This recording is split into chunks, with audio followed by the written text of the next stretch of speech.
Hello. Who's here?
That's yours, Colonel. Thank you.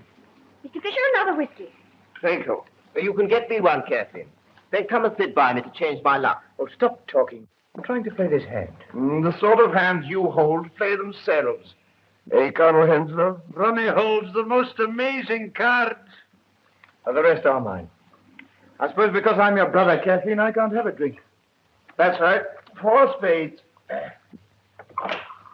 Yes, that was a bad effort on my part. I'm afraid Dr. Watson is here, miss. He says he won't disturb the bridge. Thank you, Master. Tell him I'll be with him in a moment. Thank you.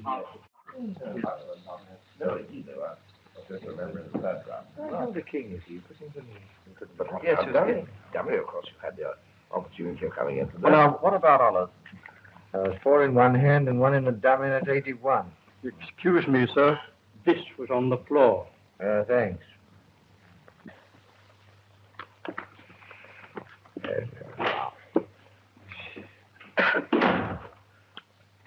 Thank you. My dear, I believe. Will you cut, Colonel? Come and sit by me, Kathleen. I can't leave Dr. Watson alone. I must go. Is that the Dr. Watson, the friend of Sherlock Holmes? Yes. Then you know Holmes. No. Dr. Watson has known us since Ronnie and I were kids. But we've never met Mr. Holmes. He's always too busy. I see. I've got 2 aces of spades. But we've used this pack before. Oh, I know. Marston found one on the floor. Yes, but how could he? And it must have dropped off here.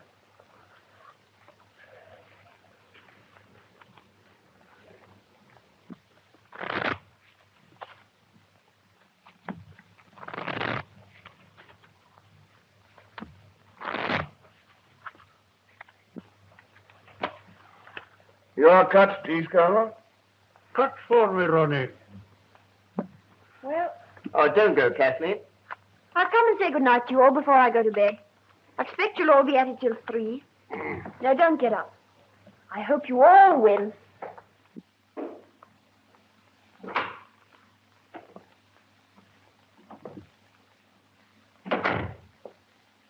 My dear, how kind of you to come. A summons from you comes before even a summons from Sherlock Holmes. It's sweet of you to say so, anyhow. Take off your coat and let me give you a drink. No, thanks. I can't stay. I came for a moment because you sent for me. Well, let's sit down for a minute.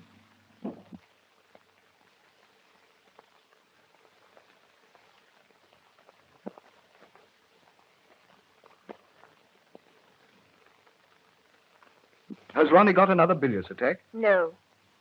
It's nothing, really. I'm a bit worried. Kathleen, dear, won't you confide in me? It's about Ronnie.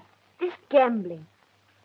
You know, 6 months ago, we hadn't a shilling. You mean when your trustee absconded and shot himself? Yes. We were going to leave here. Ronnie was going to give up the diplomatic service. And then he began to play bridge for high stakes. But I always understood he was an exceedingly fine player. He is. But you can't always win. What do you mean? Always. Sometimes it's £20, sometimes 500. But he never loses. It looks as if... Oh, I can't say it. It's impossible. Ronnie isn't capable of such a thing. But I would like to be sure. How can one make sure? Well, I really don't know. I'll ask Holmes. Oh, no. He might arrest Ronnie. Oh, of course he wouldn't. But he might frighten him into giving up cards. I never thought of that. Yes. Do ask him to do something. I'll come round and see him in the morning, may I? Well, I don't know. Yes, I may. You'll make him see me, won't you? He thinks an awful lot of you. Well, I don't think I need waste time. It's a grand slam. I make 7 spades, 3 diamonds, 2 hearts, and the ace of clubs. That's right. Another big rubber. Well, that just about cleans me up. I make the difference 1,600 points. You add up very quickly. Quite a mathematician, eh? How much is that? 160 pounds. Well, I've lost both rubbers, and so I owe you 255 pounds. If we settle up at the end. This is the end. My wife is not very well, and I promised to go home early. Well, if you must, you must. Yes, I'm sorry to spoil your evening, but perhaps you can get Miss Adair to make up a for. Kathleen plays a game that resembles hockey more than bridge. Still, if you're determined, we'll see you Monday. I'm afraid I shan't be able. I have to go out of town on important business, and I don't know when I shall be back. Then it's no use trying to fix another evening. I'm afraid not. Let me know when you're back. Good night. And thanks very much. I didn't know Sir Timothy played bridge. Sir Timothy? Yes. Timothy Frobisher. He's the 4th. You know, one can't work long with Sherlock Holmes without picking up some of his tricks of observation and deduction. What makes you think he's here? His initials. T.F. Timothy Frobisher. Elementary, my dear Kathleen, elementary. And then there are further indications. The owner of this hat is immensely tall. You see, he's bruised the top edge here, probably going through a door. Excuse me, may I have my hat? Yours? Certainly. My initials are inside. T.F. Thomas Fisher. Oh, I beg your pardon. You're not going? Yes, my wife is not very well, and I promised to get home early. Oh, I am sorry. I think I'll go too.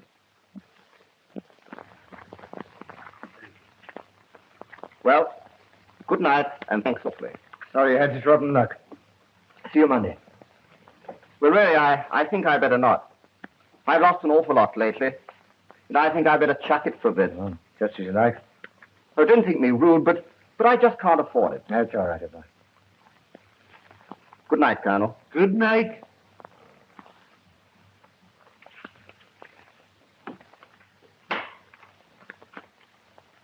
Well, have you to have a sick wife and a business appointment? No, a whiskey and soda. I'm sorry. Still, it is rather rotten. I don't see why. Fisher, being a millionaire, naturally loses his temper when he loses sixpence. And Tony Rutherford is broke. And you think that's all? What else? Oh, nothing, of course. You can always get another 4. Then you'll continue to come. With pleasure. I'm not afraid of losing sixpence. And I'm lucky. I often cut with you.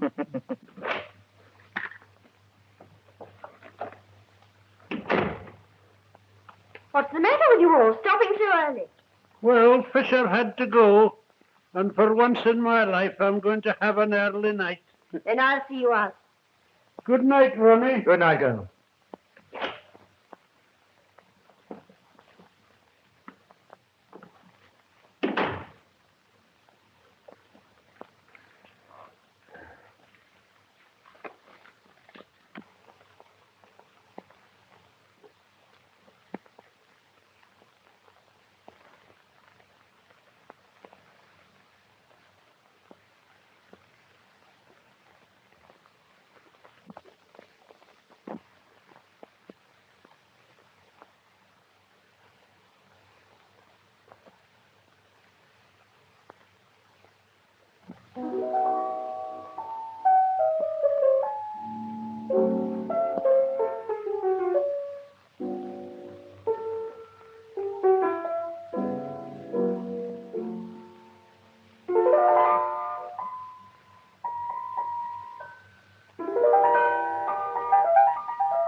Ronnie, you've got to tell me the truth. The truth? What do you mean? I've got to find out the truth. Terribly difficult thing, darling. Ronnie, stop. Kindly explain this ace of spades. Explain the ace of spades. You know exactly what I mean. When Marston picked it up, you said it belonged to that pack. It doesn't, and you know it. Well, it must belong to some other pack.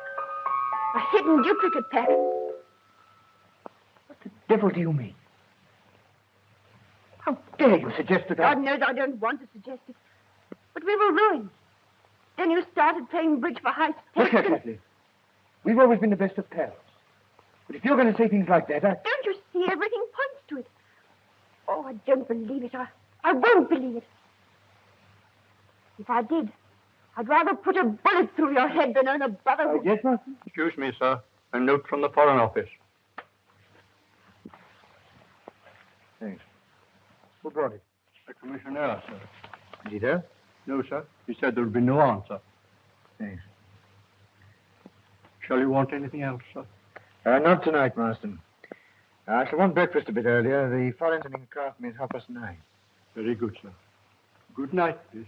Good night, Marston. Good night, sir. Good night. Anything serious? Well, if you must know, they want me to go and see some German fellow in Hampstead who'll tell me some official secret which was probably published in last night's paper. Don't go, Ronnie. I've got to have this out with you. I can't believe. Ronnie.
What shall I do with Mr. Holmes's breakfast? Isn't he up yet? Ain't no sign of him. Hasn't even took in his shaving water. I do wish he'd be a bit more regular in his habits. Meals at all times of the day does turn a house upside down. But you know, Mrs. Hudson, you always insist on keeping his meals for him. He never asks. Yes, but the poor man must eat sometimes. If I didn't see that he had a bite now and again, it'd have been in his grave years ago. I should go and bang on his door. Yes, sir. But sometimes when he's thinking out his problems, he's that cross when he's disturbed. He won't be this morning. He's rather good-tempered. And he doesn't want any breakfast.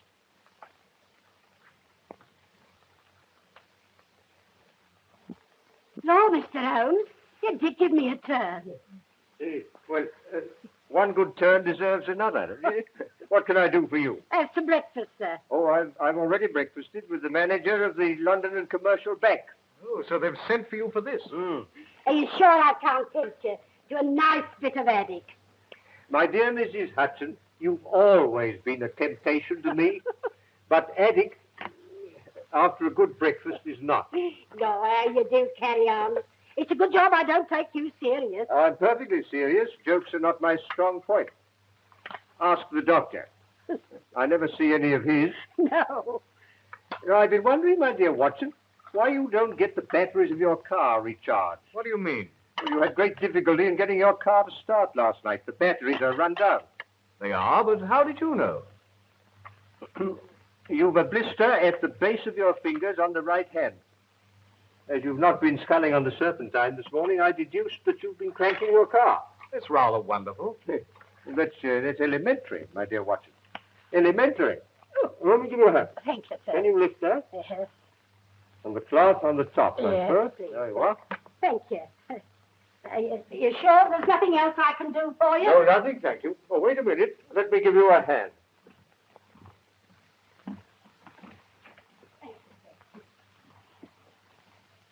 Why have they sent for you about this? It's perfectly simple. A man tries to burgle a bank, is disturbed, kills the watchman, and runs away. I find it very interesting.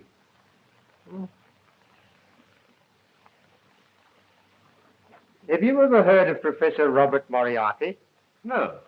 What's he got to do with it? Oh, he's to do with half the crimes the world over. He started as a mathematical professor, but ugly rumors gathered round him, and he resigned. So after that, he vanished for 10 years or so. I fancy he went abroad. Then he returned to England, and things began to happen. What thing? For a long time, I've been conscious of some power, a deep organization which stands in the way of the law. Once he made a slip, and I was able to deduce that behind that power was Moriarty. But he recovered himself, and I could prove nothing.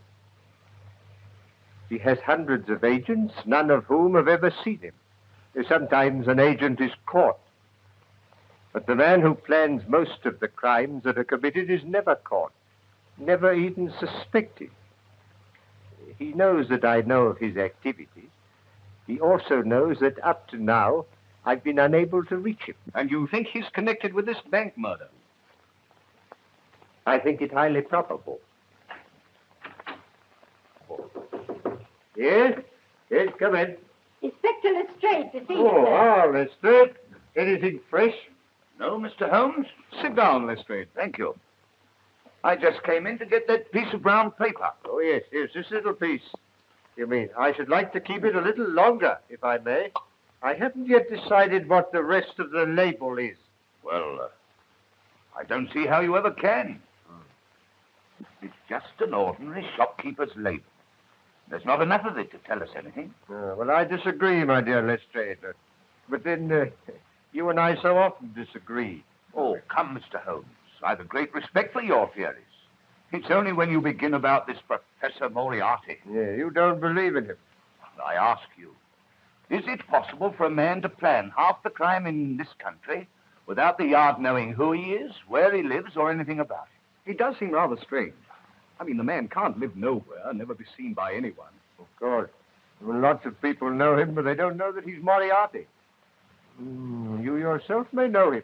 Jokes are not your strong point, Holmes. No, I'm perfectly serious. He has 100 disguises and 100 aliases. And I'm pretty certain he had a hand in this bank robbery. But it wasn't a robbery. The thief got nothing. He broke into the bank and... Have you ever tried to break into a bank, Lestrade? Me? No, I thought not.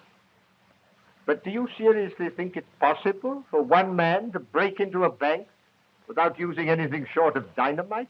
There were no signs of a forced entry. Which might point to the fact of his having an accomplice. Or even two.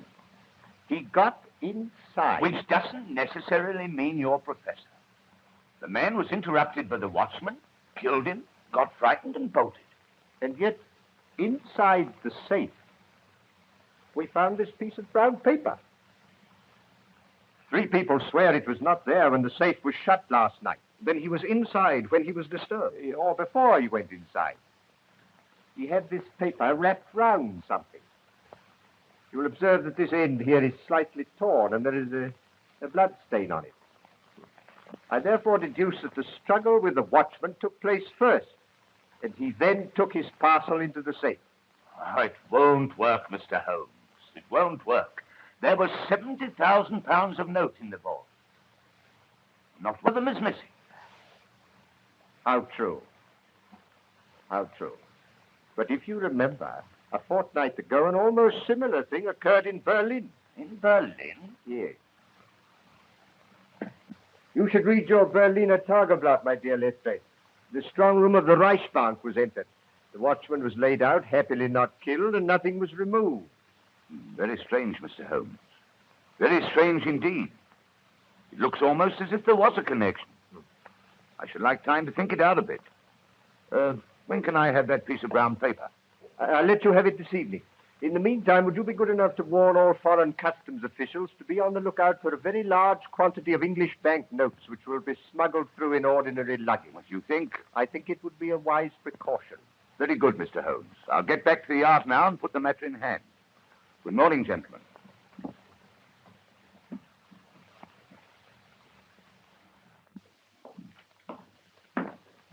The chief has arrived, sir. Oh? What are his orders? He will interview Mr. Adair himself. Right. Send Mr. Adair in.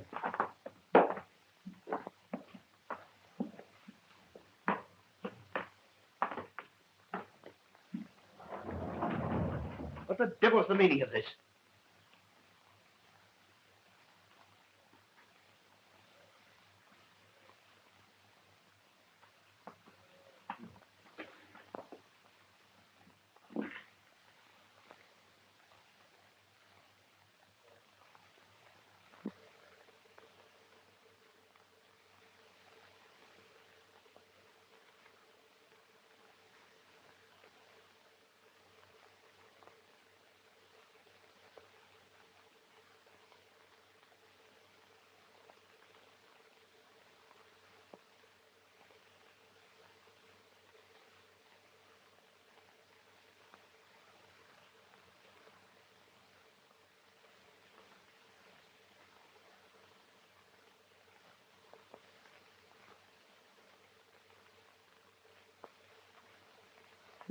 Adair.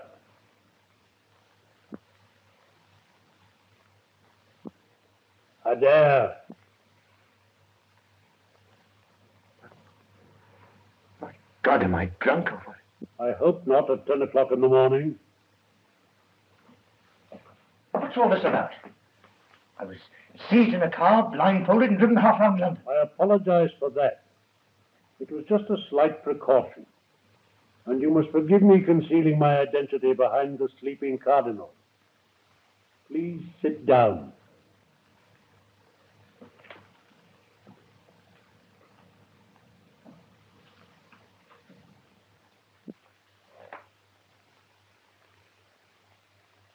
Are you Mr. Clink? Mr. Otto Clink? No. Poor Otto Clank must have been dead a good many years. What the devil's the meaning of this? Only that I have a slight favor to ask of you, Mr. Adair. Favor? Who are you, anyway? I understand that you are leaving on the Golden Arrow at 11 o'clock tomorrow for Paris. And if I am? You are going on Foreign Office business, and you will have a laissez-passer, which means that your luggage will not be examined by the customs. I want you to take a suitcase to Paris for me. I'll do nothing of the kind. Why should I? Because you can't help yourself. Don't be ridiculous. Sit down, Adair. You go to hell. Sit down. You have been cheating at cards. What? I repeat, you have been cheating at cards. I should have warned you that this picture is painted on steel. Sit down. All your life you have been interested in sleight of hand. Your trick of palming a whole pack of cards has been very useful to you since your trustee absconded and left you and your sister penniless. It's a lie. You have taken to playing bridge for very high stakes. When you deal, you simply change the pack after it has been cut to you. You have a carefully prepared pack in the palm of your hand. You do the same when you cut a pack to your opponent.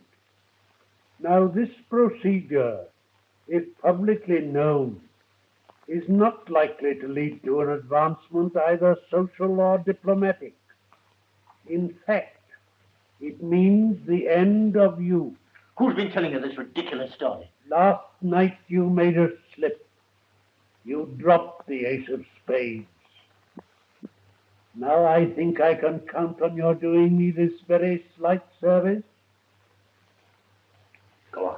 A suitcase bearing your initials will be delivered at your flat at 9:30 this evening. You will pass it through the customs with your other luggage. I understand you have engaged a room at the Bristol in Paris. You will take your luggage there, and by 10 o'clock tomorrow night, the suitcase will have vanished from your room. You will make no comment. What's in this precious suitcase? That does not concern you. Yes, but it might be anything. Stolen jewels, bombs, heaven knows what. No, I'll be damned if I'll be made use of in this way. I feel sure that you will change your mind. In the event of your not doing so, you will find the only alternative in the box on the table. What do you mean?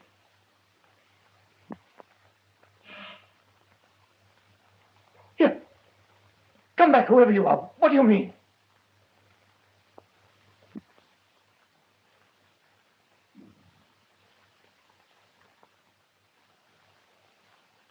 The only alternative. Oh, my God.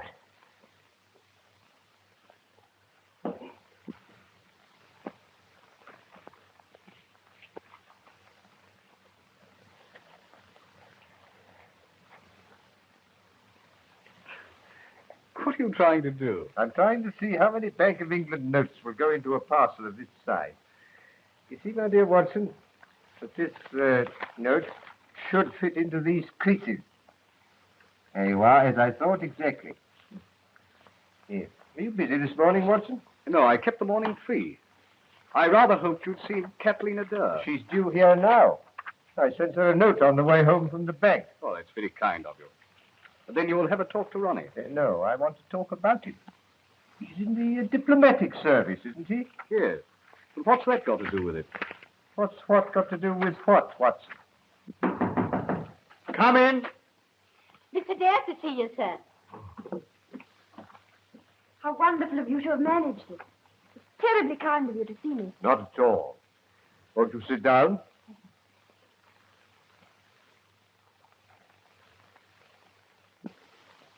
Watson's told me how worried you are about your brother, but I don't quite see what I can do. I've been wondering if you could find out if it's really true. If it is, and I can't believe that it is, perhaps you could frighten him into giving up. Whom does he play as a rule? Well, last night there was Tony Rutherford, old Mr. Fisher. What, Thomas Fisher, the millionaire? Yes, and Colonel Henslow, an old friend of ours. Fisher. I wonder...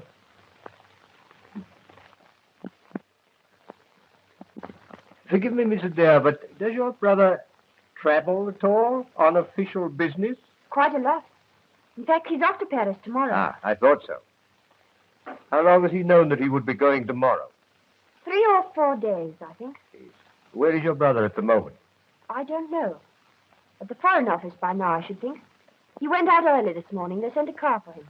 Oh, do you happen to know where he had to go? I think he said Hampstead. I know it wasn't far. He should be back at the office by now. Yes. Yes. They think a great deal of your brother at the Foreign Office. They used to. But lately he's been playing so much bridge. I'm afraid he's been neglecting his work. Yes, that's a pity. Yes. I wonder if you'd be good enough to ask your brother to come and see me this afternoon. Of course. I'll go round to the Foreign Office now. I might just catch him. Why not telephone? He hates being rung up there, and I couldn't explain on the telephone. What shall I do if I miss him? Well, when will you be seeing him? Tonight. He's dining out, and he's bound to come in to dress. Very well. In that case, would you be good enough to ask him to come and see me in the morning before he starts? That's awfully kind of you. Don't mention bridge to it. As a matter of fact, I shall not say a word on that subject myself. But you may rest assured that after he has seen me, he will never gamble again. I can't tell you how grateful I am. Not at all. It's I am grateful to you.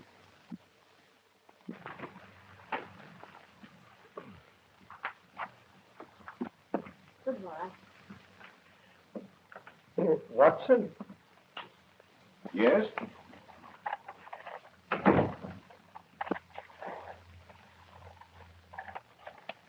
What's all this mean, Holmes? Means, my dear Watson, that the Foreign Office doesn't send a car to take a very unimportant young man to Hampstead.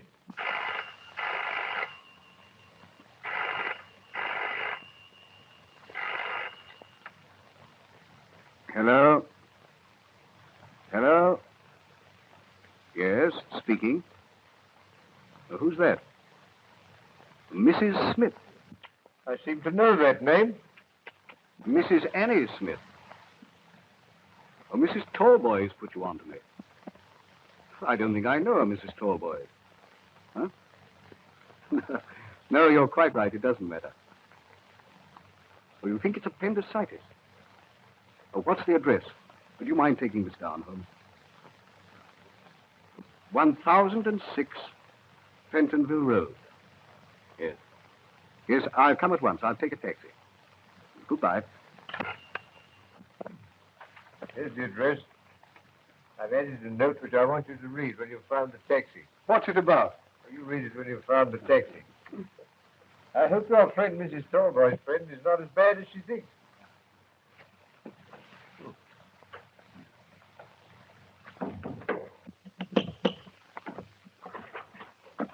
Now, what is it?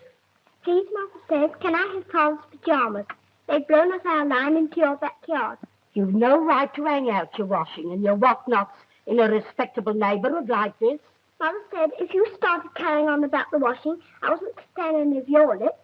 Your mother said that? Yes, she did. Well, I've never had such impudence in all my born days. You go and I'll give your mother lip. You wait. Mother said I was to take back the pajamas and not to talk to you. She doesn't think you're respectful. What's that? She says it's disgraceful, a widow living in a house full of nothing but men. Oh, you wait a minute. I'll give her respectable. Go on up it. Go on up, you go. Oh, my word, respectable.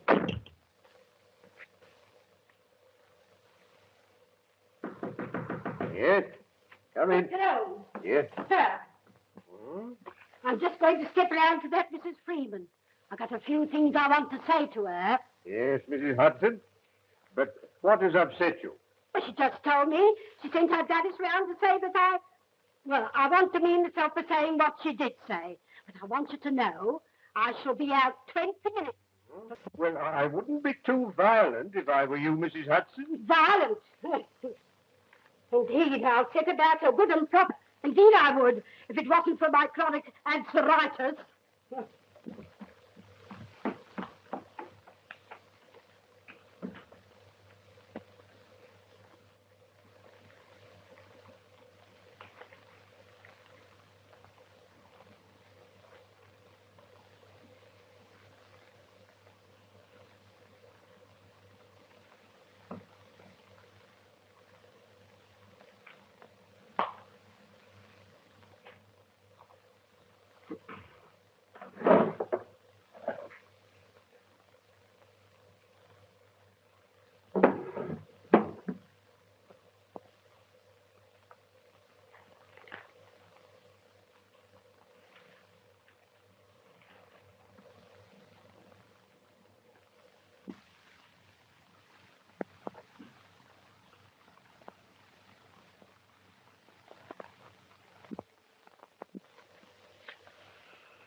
Come in, Professor.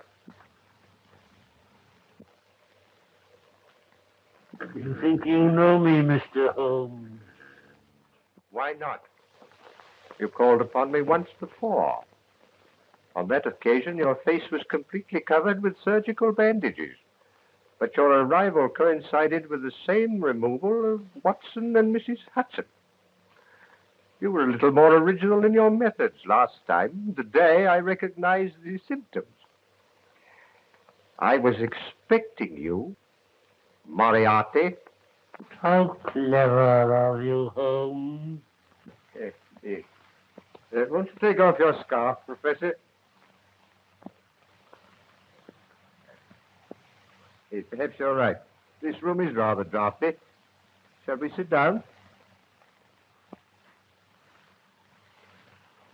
I'm afraid my method of getting rid of Watson and Mrs. Hudson was a trifle crude. But I had a sudden impulse, and anyhow it served its purpose. Except that our interview will be a brief one. Watson will have read my note in the taxi, telling him to ignore the call and come back here in 5 minutes. In that case, I will be brief. On the 4th of May, 1928, you crossed my path. A dangerous thing to do, Holmes. 8 months later, to be exact, the 20th of January, 1929, you incommoded me seriously. Yes, you made a bad slip in 1929, didn't you? Nearly had you, Professor. And now I find you so constantly in my way that it would be better for me if you were removed. Perhaps what I have to say has already crossed your mind. Possibly my answer may have crossed yours. You stand fast? Absolutely. A great pity, Holmes. I have a great respect for your mentality. A great pity. You are getting in the way of a great organization, the full extent of which even you, with all your cleverness, cannot realize. You wish to put me in the dock. You never will. If you destroy me, rest assured I shall do as much for you. That's very interesting, Professor, but your 5 minutes are up. I fancy I hear the arrival of Watson. May I offer you a piece of advice? Never give way to sudden impulses. They're even more dangerous to you than I am. I read your note, Holmes. I beg your pardon. Did you come to see me? Your friend is in great danger.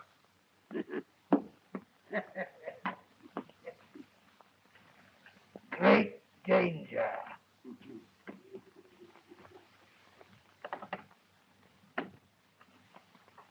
What's the matter with him? It is the draft, Watson.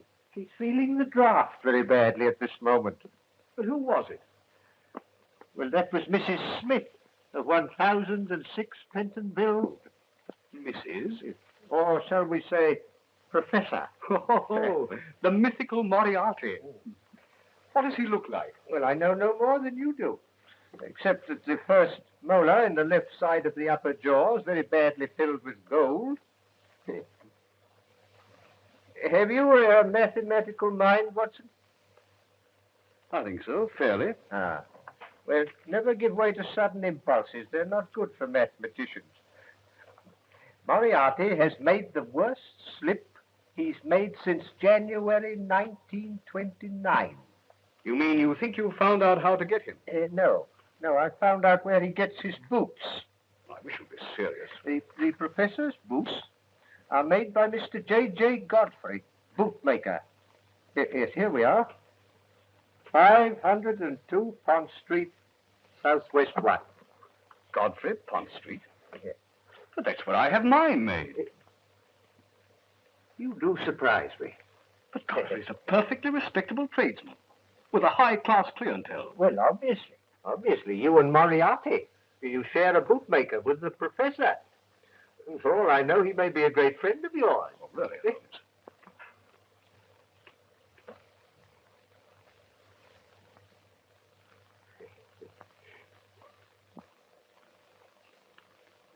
Does Mr. Godfrey make his boots on the premises? Yes, in the basement. He showed me over his workshop once. Yes. I think I'd like to see over that workshop. We'll arrange with Lestrade to call there about 8 o'clock tonight. But how can it possibly matter where Moriarty buys his boots? Only that this piece of brown paper, which was found in the strong room of the bank, bears a piece of the label of Mr. J.J. Godfrey, bootmaker.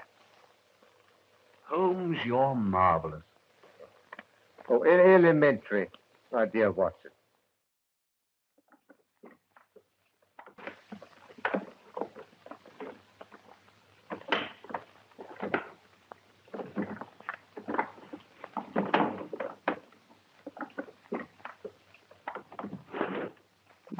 Well, that's that. Now what am I to do with it? You will be at Down Street Tube Station at 9 o'clock precisely. You'll take the suitcase with you. Oh, it's all right. There's heaps of time. It isn't 8 o'clock yet. In the main entrance, you will see a man with a scar on his left temple. He will take the suitcase from you. Yes, sir. The keys? Hello, sir. Looks a good bit of work. Yes, sir. I'm a good workman.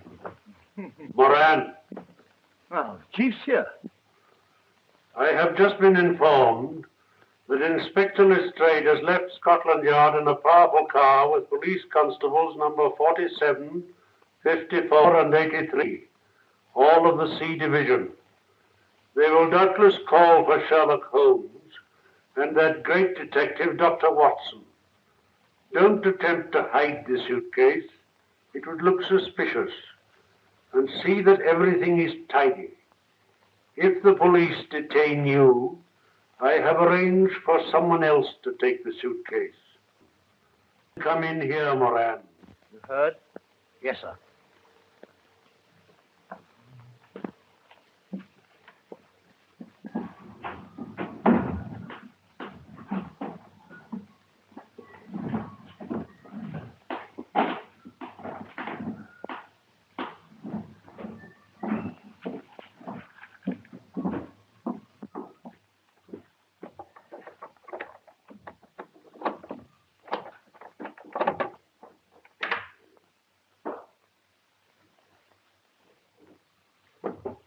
Put this right, Godfrey, will you? All right, sir.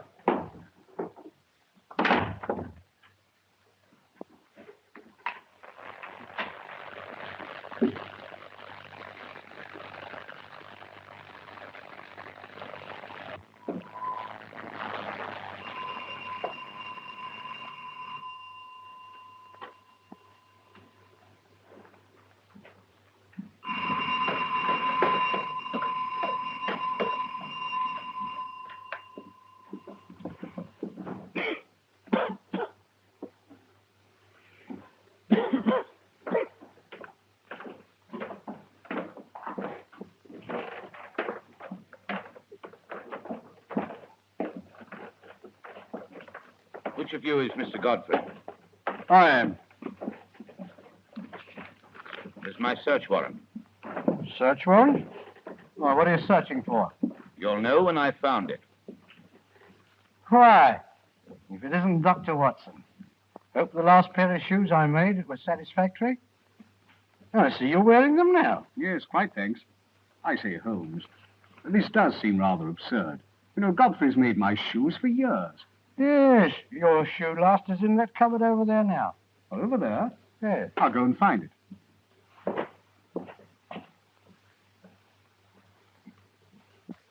I suppose, Godfrey, you know what we've come for. I haven't the slightest idea.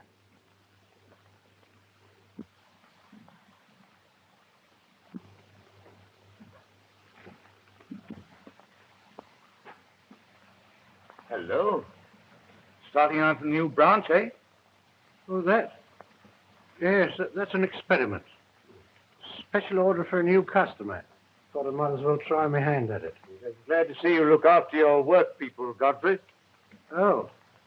Well, I've only got 3 of them. There's Roberts and Williams and his brother here.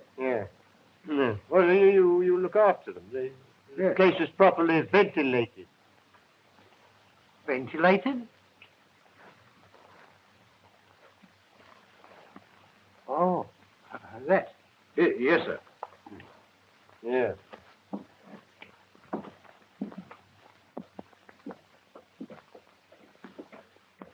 Oh, yes. A ventilator.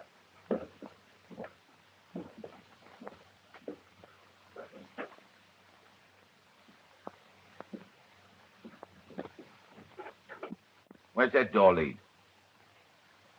To the area. But as you can see, it hasn't been opened for years. Well, I should like you to open it. Heaven only knows where the key is. That door hasn't been opened since I don't know when. Oh. Godfrey, this is a curious looking... What do you use for? That's used for special work. Oh.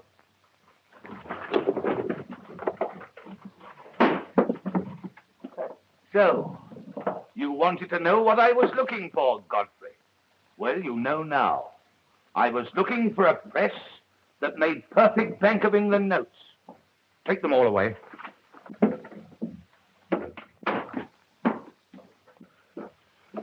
What are you doing? Quick, follow this wire. Let's straight. What for?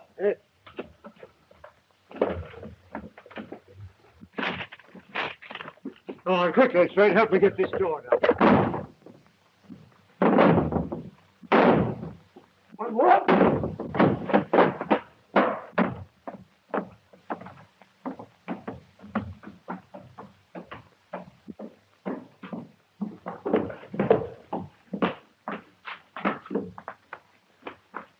Watson.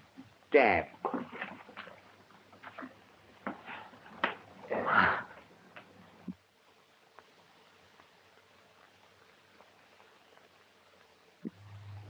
Oh, have another drink, my dear Watson. Hey, you feel better. Thanks, I'm all right. I haven't a scratch. It was a bit of a shock being seized and trussed up like that. You saw nobody? Nothing. I was standing in the cupboard, and the shelves swung round. I was seized from behind and blindfolded. Well, anyway, we've done a good night's work. My theory of the bank robbery is proving correct. But what has your finding a forger's outfit in a bootmaker's basement got to do with a bank robbery, which wasn't a robbery at all? Well, I'll try to explain. Within a fortnight, the strong rooms of 2 banks are entered by unauthorized persons and nothing is removed. But in each case, something is taken into the strong room. In the case of the Reichsbank, a cardboard box. In the case of the commercial, a piece of brown paper. Well, they wanted to take the notes away in them. The brown paper had been creased and folded round something. Well? Mr. Godfrey's printing press makes perfect Bank of England notes.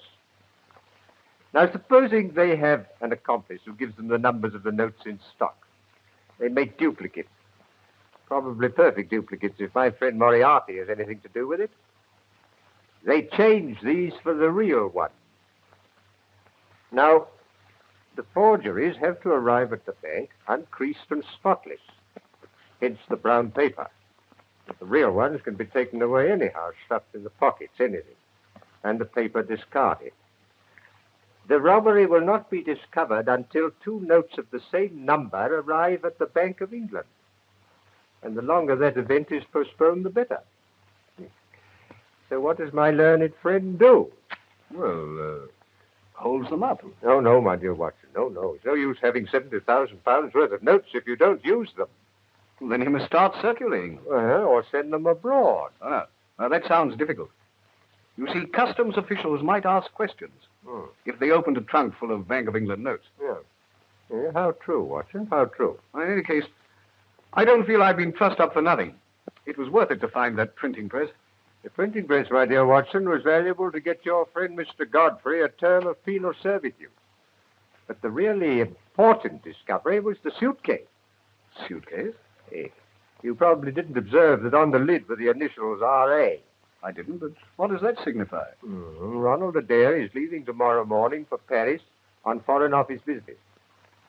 He will have a diplomatic passport and a laissez-passer, which means that his luggage will not be examined. But, well, you can't connect him with... Good heavens, you don't think he's one of the gang? Supposing Moriarty were to threaten to expose his bridge exploit.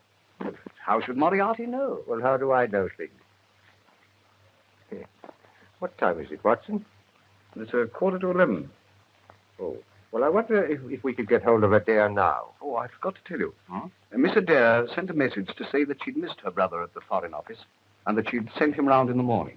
Well, will you ring up now, Watson, will you, and see if we can get hold of him right away? Yes, certainly. If I'm right, that young man is the one weak spot in Moriarty's armor. If I can get hold of him, Moriarty's wrong. He will stand in the dock tomorrow, and not long after on the gallows.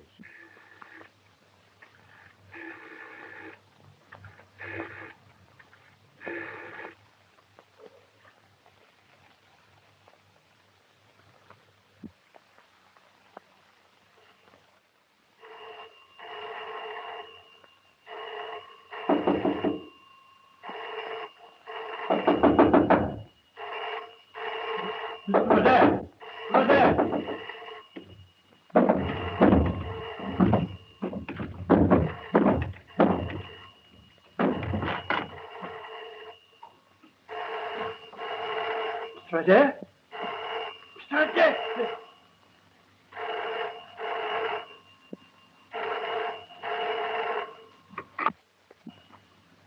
Hello. Yes. You can't, sir. You can't. He's killed. Yes, I've just found him shot through the head. Is it usual for you to go to bed as early as 10 o'clock? Yes, sir. When there's no company. And you heard nothing at all? No, sir. You see, our bedrooms are all at the back of the building. Completely cut off from the rest of the flat. I see. Yes, sir. Thank you. Would you send the butler to me? Yes, sir. You can go too. But surely, Lestrade, considering what I've told you about the bridge party, it was obviously a case of suicide. Then where is the revolver? Well, he must have thrown it out of the window. Well, the bullet didn't penetrate the brain. He may have been conscious for a few seconds after the shot. And his fireplace shows that he'd been burning his correspondence. A good deal of correspondence. Then what about the letter he was writing? I can't make that out. The Sleeping Cardinal forced me to... I can't think what it means. Oh, Mr. Holmes. Would you care to examine the servants? The cook and the housemaid neither saw nor heard anything. No, Lestrade. No. You carry on. No, I'll just amuse myself. We found this on the table in front of him. The Sleeping Cardinal. The Sleeping Cardinal, now. Where have I heard that name before?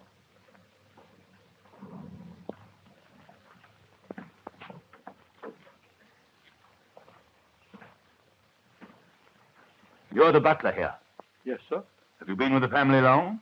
3 years, sir. Then you know their ways. Did anything unusual occur here this evening? No, sir. Miss Adair dined alone at home, and Mr. Adair came in at 9:15 with Colonel Henslow. Who is Colonel Henslow? Oh, he's an old friend of the family. He knew Ronnie Adair's father in India. Sir Henry Adair was Governor General of Bengal, you know. They used to hunt tigers together. Did you gather at all what they were talking about when they came in? Well, sir, Mr. Adair was saying, "And you think Fisher means trouble?" Yeah. That was all I heard, sir. How long was the Colonel here? Barely half an hour, sir. Was Miss Adair with them? No, sir. She was in her room. Was anyone else in the flat? No, sir. You're positive that there was no one else at all? No, sir. Oh, a man came about 9:30 with a new suitcase that Mr. Adair had ordered. What kind of a man? I didn't notice him particularly, sir. He wasn't actually inside the flat. He just handed me the case and I signed for it. Where did the case come from? I really didn't notice, sir. I just told Mr. Adair it was here, and he told me to put it with the other luggage in his bedroom. Oh. Which one? That's the odd thing, sir. It isn't here. And I can't find it anywhere, though I've searched the flat. It was quite an ordinary sort of case. Can't think where it could get hidden. But it must be somewhere. Unless Mr. Adair took it out. He didn't go out, sir. He went straight to his room after the Colonel had left. Why didn't Miss Adair come and see the Colonel? Wasn't she friendly with him? Oh, yes, sir. She was quite friendly with him. Wasn't she friendly with her brother? They were devoted to each other. They was, sir. But there was a bit of a shindy last night, sir.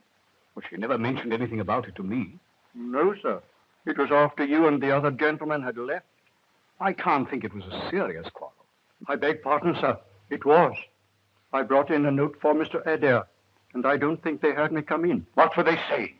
Well, sir, Miss Adair was very excited, and she said, "I'd rather put a bullet through your head than own a brother who..." And then she saw me and stopped. Directly afterwards, Mr. Adair left the room. And tonight, how did you know he'd been killed? The phone bell was ringing in this room, which was locked, and I got no answer to my knocking.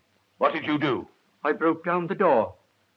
And then I found Mr. Adair in that chair, lying across the table, dead, and the window open. How long had he been in his room? About half an hour, sir. But you heard nothing? Not a sound, sir. And I was in my pantry, which is on this side of the flat. Thank you, Master. Would you ask Mr. Dare to come here? Yes. I think if I were you, I should see Colonel Henslow first. I understand he's with Miss Adair. And after all, he was the last person to see Adair alive. Yes. Will you ask the Colonel to come here? Very good, sir.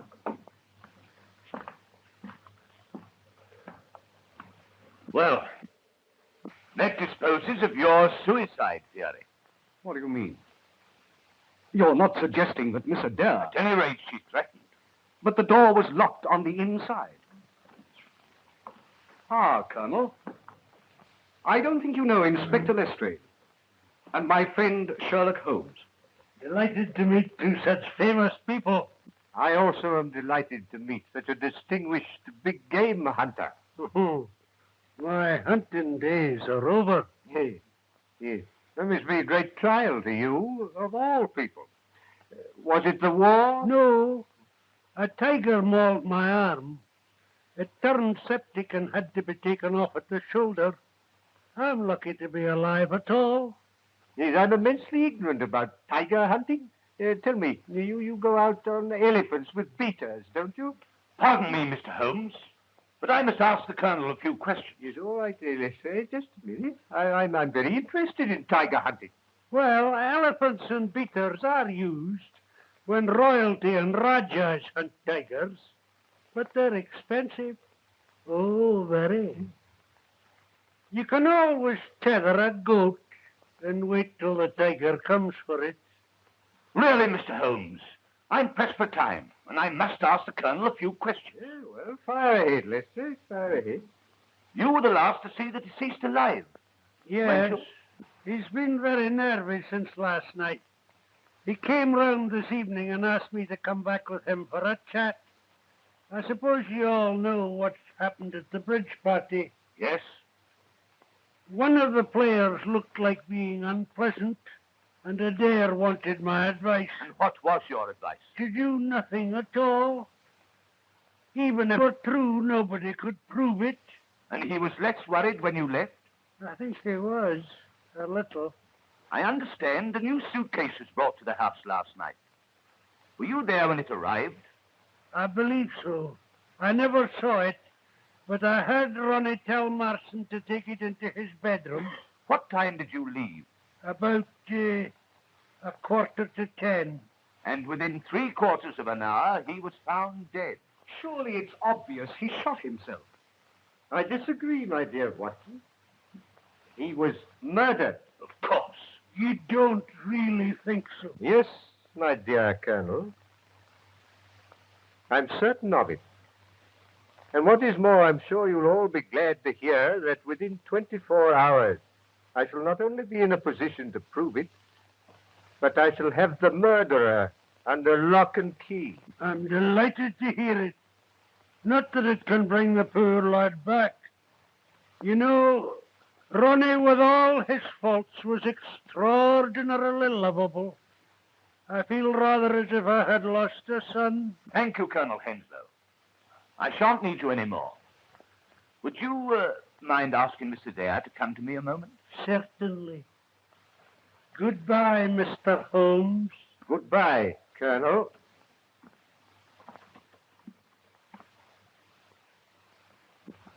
I'm sorry I interrupted you, Mr. Holmes, but you seem so interested in tigers that I thought you were never going to stop. They interest me. The stark ferocity, the cold cruelty. Very human beings rather like tigers, you know. Now I suppose you're back to your Moriarty theory. You're not going to try and tell me that this is his handiwork? Well, who knows? That man has become an obsession with him. He is. He is. Mr. Dare, I want to offer you my very sincere sympathy. It was a ghastly shock to me. I can imagine what it must have been to you. I won't keep you a minute, Mr. Dare. Won't you sit down?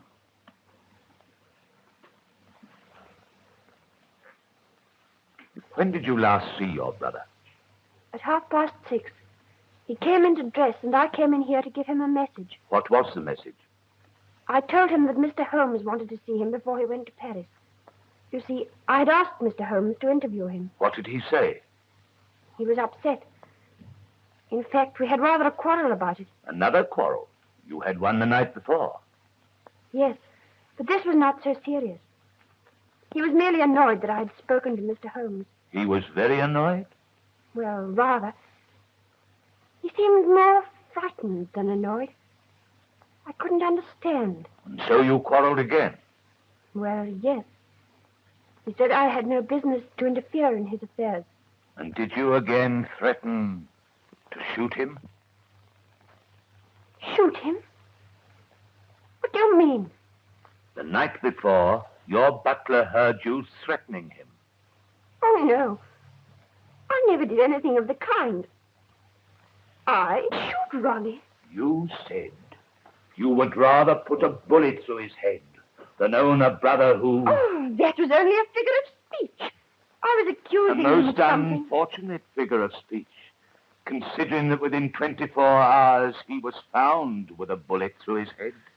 But you don't think that No, miss.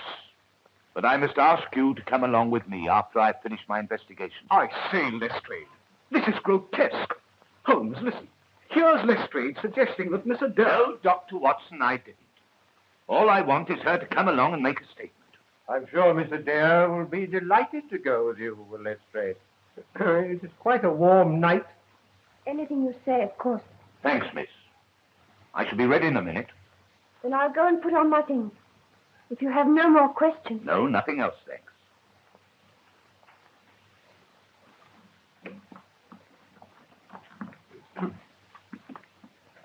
This is outrageous. Well, Mr. Holmes, what do you think? It's really remarkable how many varieties of trees there are in the London parks. Have you ever noticed what remarkably fine specimens? Really, Mr. Holmes, you're a most extraordinary man. In the middle of an investigation like this, you begin talking about trees. Holmes, you've heard Lestrade's ghastly accusation. Surely it was suicide. He burned his correspondence. I don't think he did. These are the ashes of, I should say, at least a dozen packs of playing cards. Because he was afraid Fisher was going to expose him. My dear Watson, as I've already told you, this was murder. And it was committed from outside this room. What? Shot through the keyhole? Ronald Adair burnt those playing cards, and they caused a great deal of smoke.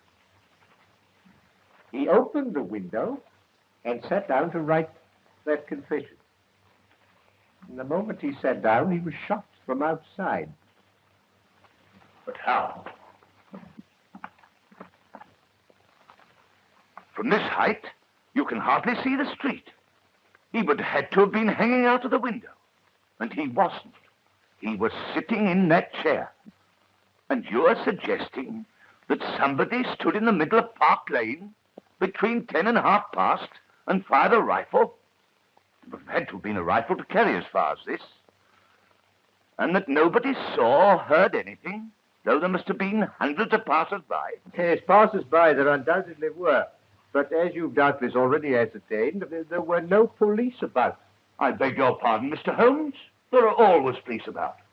There were a couple on point duty at Stanhope Gate. I find on inquiry that 3 separate disturbances occurred at precisely 10:15 in this neighborhood tonight. A lot of roughs who are not accustomed to frequent the public house round the corner refused to leave and were ejected by the police. A young woman drove a car into a lorry about 100 yards up the road, and there was a false alarm of fire in Harford Street. It's curious that all these things should have been absolutely simultaneous. But even supposing the police were occupied, you can't stand and fire a rifle into a Park Lane window without somebody having seen and heard something? How true. Do you know a hornbeam when you see one? A hornbeam? There are some remarkably fine specimens in the park. What is a hornbeam? The Latin name is carpinus. They're common in the temperate zones of Asia and some parts of southern England.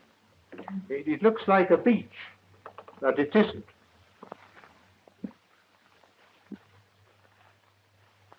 You know, Dr. Watson, in spite of the fact that I've known Holmes for some years, I sometimes wonder if he's all there.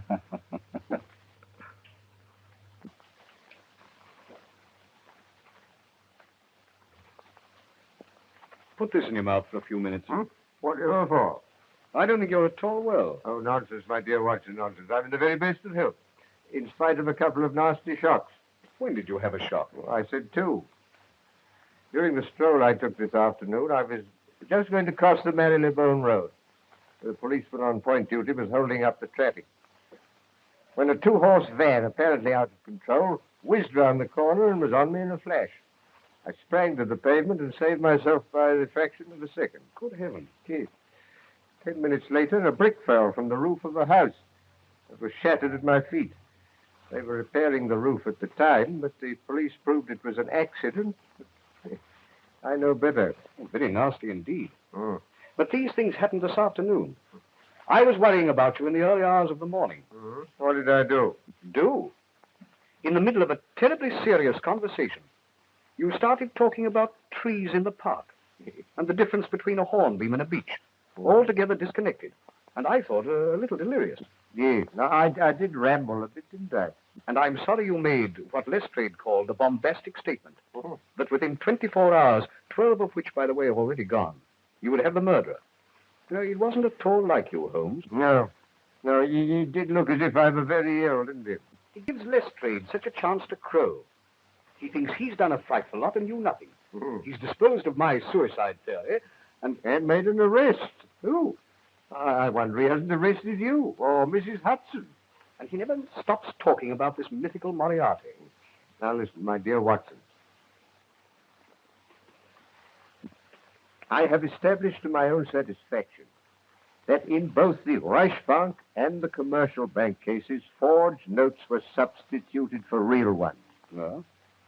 I have also established to my own satisfaction, and through the missing suitcase, that Ronald Adair was to have taken those English notes to Paris, and the same brain that planned that scheme planned the removal of Ronald Adair. But why should they remove their means of getting the notes safely out of the country? Because Ronald Adair refused at the last minute. Why should he? He was still open to exposure as a cheat. That's what frightened him. Yes, but I frightened him still more. When his sister told him that I wanted to see him, he was panic-stricken, but he realized that his cheating could only result in scandal. The other meant certain jail. I see. And what did you make of that letter he was writing about the Sleeping Cardinal? Now, that, my dear Watson, is the most significant aspect of the case. Do you remember 8 months ago when Trimble the forger was found on the embankment dying from terrible injuries? Yes? Yes? Yeah.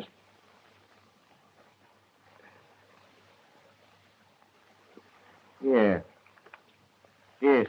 Now, we mustn't forget your appointment. Appointment? Yes, it's necessary for me to remain alone a little while. So you, my dear Watson, are going to Euston. Euston? Whatever for?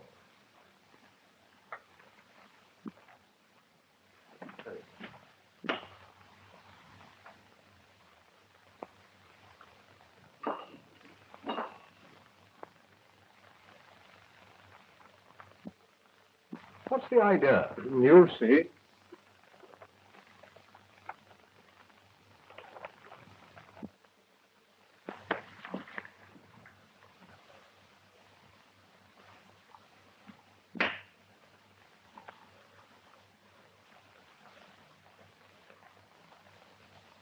You're going to have a busy night. Now, I want you to put on your coat and hat, take a suitcase. You needn't pack anything. Get a taxi and make a great fuss about getting it. Call Euston to the driver and tell him if he doesn't hurry, you'll miss the Scotch Express.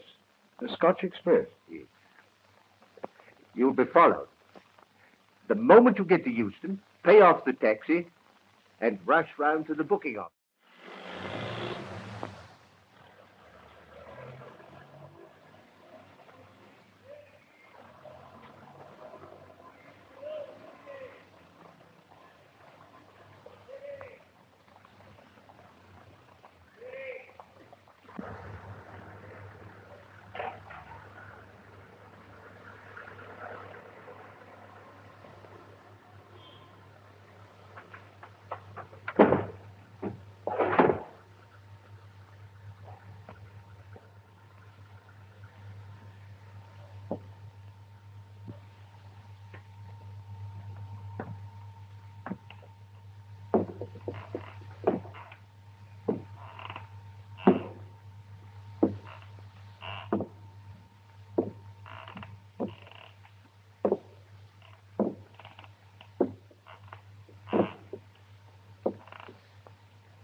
Really, Mr. Holmes, this is a bit too thick.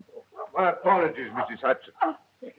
Once again, you've proved yourself far above ordinary women. Well, Mr. Holmes, I did as you told me to. I moved the statue every few minutes, when suddenly the whole blooming thing falls on top of me. But you've done very well, Mrs. Hudson. Very well. Lestrade, bring in the prisoner.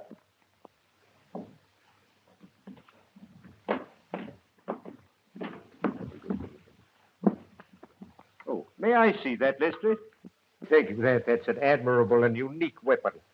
Absolutely noiseless and of tremendous power. Crikey. I knew Von Herder, the German mechanic who constructed it, to the order of Professor Moriarty. I've known of its existence for some time, but I've never handled it before. Ah, Watson, yes, I've just been murdered. Perhaps you'd like to see who my assailant is. As I thought. But Holmes, that's Colonel Henslow. And what are you charging me with? Why, for the attempted murder of Sherlock Holmes, of course. No, Lestrade, I shall not appear in this.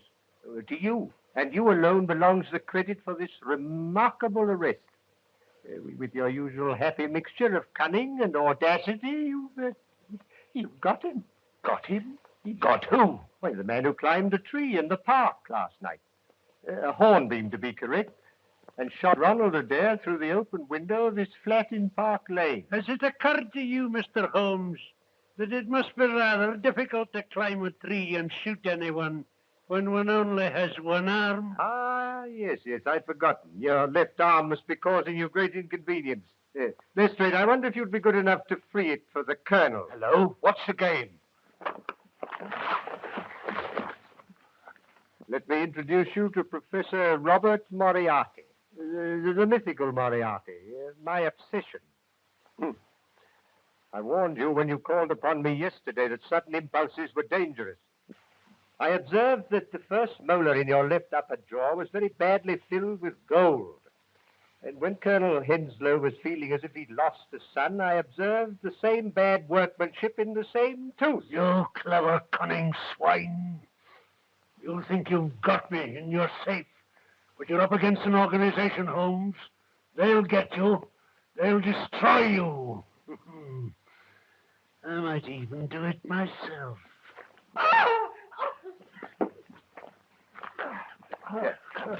Sorry. Take him to the station, Lestrade. Yes. I think you'll find most of your organization waiting for you there. Also a brand brand new, saving £70,000 of good English banknotes. Take him away. We shall meet again, Mr. Holmes. And next time... Come on. Are you all right? I am, except my feelings and my tie, which is entirely disorganized. Well, we proved our Moriarty theory, all right, Mr. Holmes. It's not easy to throw dust in your eyes, my dear Lestrade. Doesn't do to trifle with Scotland Yard. Quite true, Mr. Holmes. Quite true. Well, now, Watson, what about a drink? You'd like one, wouldn't you? Thanks. Lestrade?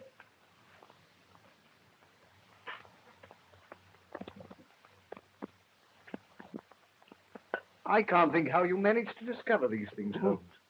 I saw nothing that could have put you on the track of the murderer. On the contrary, my dear Watson, you've seen everything. Except the tree, which I told you about, but you were unable to make the necessary deductions. I knew about the existence of that air gun. I found evidence that a tree opposite the flat had been climbed.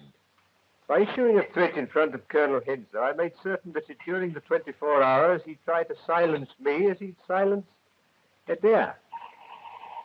Hence your little trip to Euston, Watson, and my placing a bust of myself in the window, which Mrs. Hudson moved occasionally to make it appear lifelike. I knew that Moriarty couldn't resist such an opportunity. But what gave you the idea, Mr. Holmes? Colonel Henslow himself. Yes, in the conversation I had with him, the irrelevant one about tigers, Watson. You can always tether a goat as a bait and wait till the tiger comes. Of course.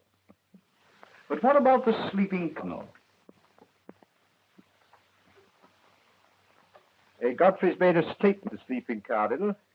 That's the painting in the room in which you were tied up, Watson, and through which Moriarty used to speak unseen by his dupes. I've only one regret, that the bust of myself by Angelo Palazzini has been irretrievably ruined.